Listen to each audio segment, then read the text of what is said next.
ចឹងថ្ងៃហ្នឹងខ្ញុំនឹងមកប្រាប់បងប្អូនទាំងគ្នាតាក់ទងជាមួយនឹងគោលដណ្ដឹងរបស់ខ្ញុំមានបងប្អូនមួយចំនួនគាត់បានសួរខ្ញុំថាគោលដណ្ដឹងរបស់ខ្ញុំហ្នឹងជាជនជាតិអី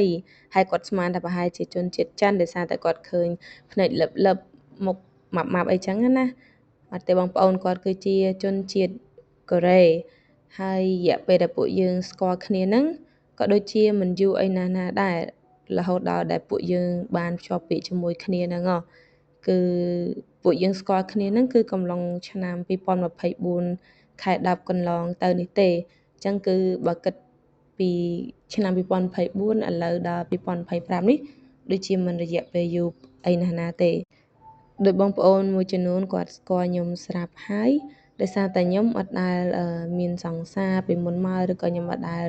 បង្ហាញទៅលើ social media អីទេប៉ុន្តែនៅពេលដែលខ្ញុំចាប់ផ្ដើមស្គាល់គាត់ហាក់បីដូចជាខ្ញុំមានទំនុកចិត្តក្នុងការដែលបើកបង្ហាញទៅកាន់មនុស្សគ្រប់គ្នាថា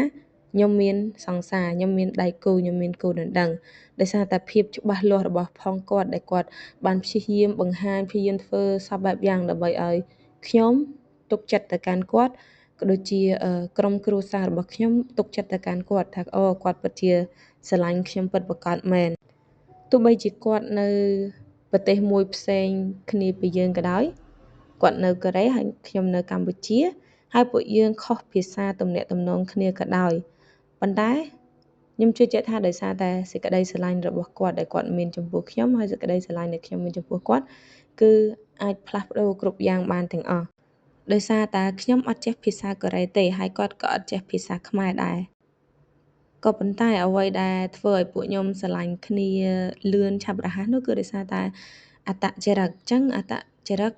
របស់មនុស្សនីមួយៗគឺពិតជាសំខាន់បើសិនជាយើងអត្តចរិតត្រូវគ្នាចុះសម្រុងគ្នាយើងនឹងអាចរស់នៅជាមួយ